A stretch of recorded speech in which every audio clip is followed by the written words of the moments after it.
Voilà. Alors, il n'est pas banal d'avoir à sa disposition une revue de théologie. Alors, c'est notre grand privilège depuis 1956. Vous m'entendez? Il y a une revue qui s'appelle Résurrection, qui a été fondée par Monseigneur Charles. On vous parlera une fois ou l'autre.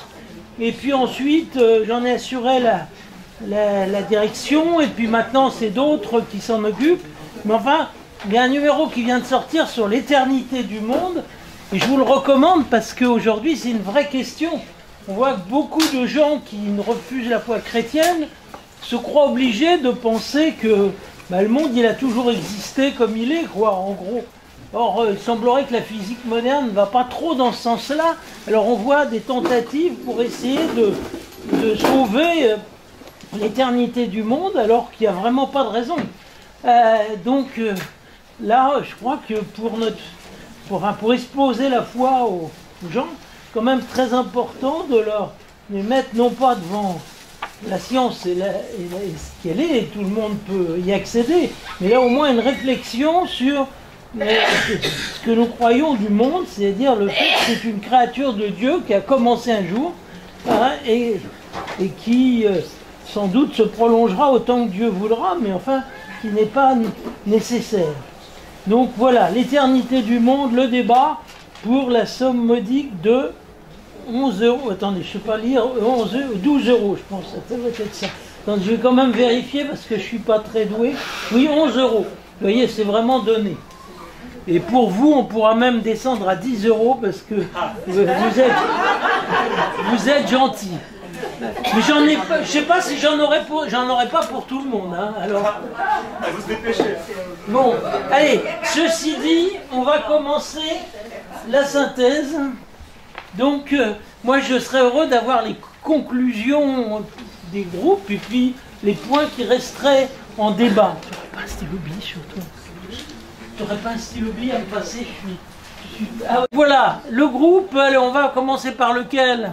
Le groupe qui était avec Sœur Françoise, allez. Quel est le rapporteur? C'est vous ou c'est quelqu'un? Alors, vous venez devant. Je suis obligée. Ah oui. Chut.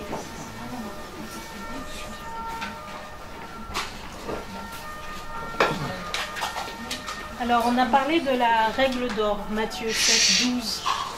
Et d'abord en définissant l'expression règle d'or qui finalement n'est pas propre au christianisme, mais qui est une expression qui se retrouve dans toutes les religions, civilisations, même la philosophie, l'économie. Donc on a vu quelques extraits, quelques citations de règle d'or. Et puis on s'est orienté vers le judaïsme où effectivement plusieurs règles d'or sont citées, dont celle de Hillel par exemple, ou celle qui existe dans Tobie 4.15, tu aimeras ton prochain comme toi-même, dans Lévitique 19.18.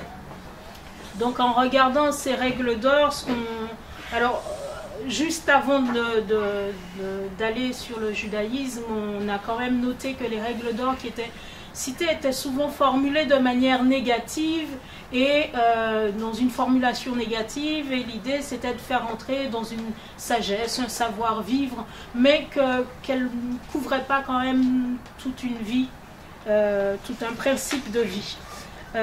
Dans le judaïsme, on a quelque chose de plus conséquent, de plus large. Tu aimeras ton prochain comme toi-même, qui est une parole dictée à Moïse dans le Lévitique.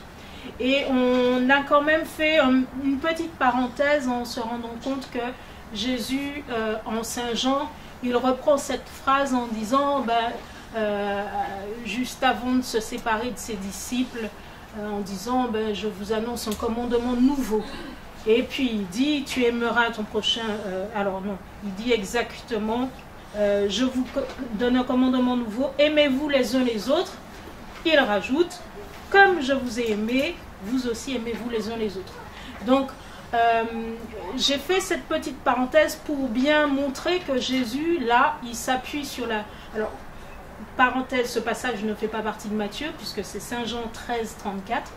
Mais parenthèse pour montrer que Jésus aime bien s'appuyer sur la tradition. Il est dans la continuité, mais il introduit une nouveauté qui justement va frapper son auditoire. Et donc on est allé regarder plus précisément ce passage de Matthieu 7, 12 qu'on a situé dans le discours sur la montagne, et on s'est rendu compte que sa place n'était pas par hasard et que l'auteur a bien une intention en le situant là, et que c'était plutôt une conclusion de tout le discours qui concerne plus particulièrement la loi et les prophètes. Et bien sûr, ce discours qui est introduit quand il dit qu'il est là pour accomplir la loi, et que pas un i, pas un point du i ne passera sans que cette loi soit accomplie. Et la conclusion à cette phrase, à cette introduction, c'est justement cette parole: ainsi tout ce que vous voudriez que les autres fassent pour vous, faites-le pour eux, vous aussi. Voilà ce que disent la loi et les prophètes. Donc on a essayé de mesurer l'importance de cette phrase, la densité des paroles de Jésus, l'autorité de Jésus, puisque ce qui frappe avant tout l'auditoire, c'est de voir quelqu'un qui connaît parfaitement la tradition et qui parle avec autorité. Après, dans la nouveauté de ce qu'il introduit, qu'est-ce qu'on a dit?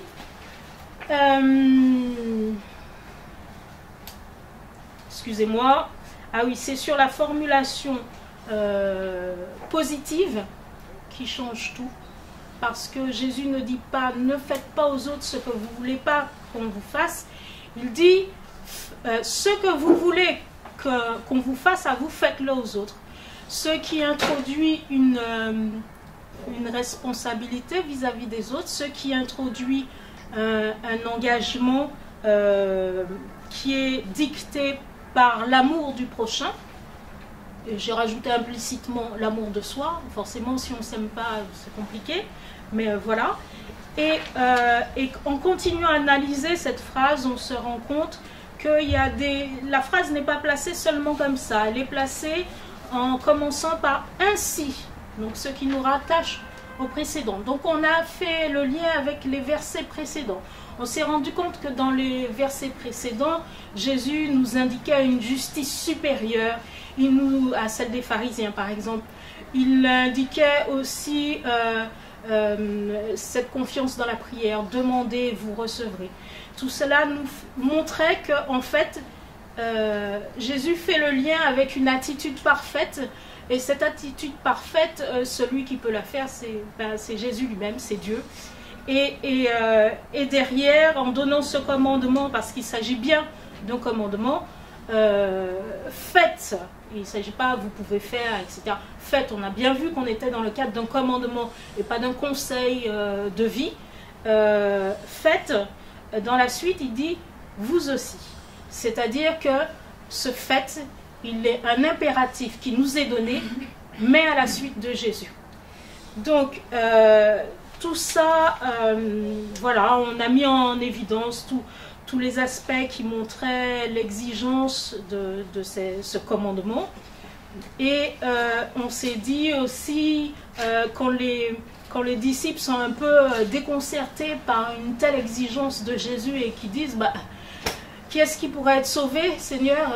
Et que Jésus leur dit, alors ça, vous avez compris, je suis à un autre passage de Matthieu, et que Jésus leur dit, à l'homme, c'est pas possible, c'est impossible.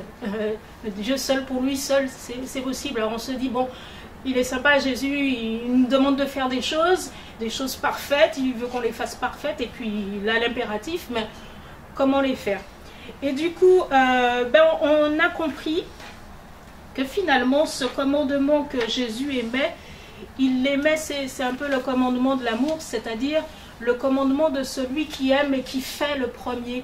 Donc Jésus appuie sa parole avec ses actes, et c'est lui le premier qui accomplit la loi parfaitement avec sa mort et sa résurrection. Et donc, ce qu'il nous demande depuis le début, dans tout le discours sur la montagne,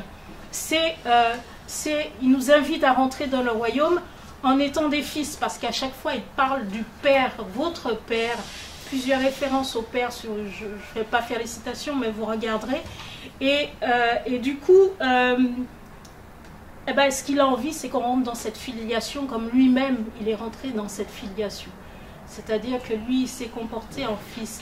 Et il nous veut fils. La preuve, la prière qu'il nous apprend, les premiers mots, c'est notre Père. Donc nous aussi, nous avons un Père. Et comme lui a agi dans la filiation à son Père, il nous demande de le suivre dans cette filiation. Et c'est la seule condition à notre bonheur. Être parfait comme Jésus l'est, selon la volonté de son Père et notre Père. Merci. Il n'y a pas de questions, non? Alors, il y a eu des questions qui étaient pas directement liées, parce qu'on a fait beaucoup de rapprochements avec d'autres passages bibliques, et on a eu beaucoup de questions d'autres passages bibliques, notamment la jouate, d'autres passages, je sais pas si... Bon, ben si elle ressort tout à l'heure, quand j'aurai fait petit bout de synthèse, on pourra encore traiter des questions qui n'ont pas été directement abordées.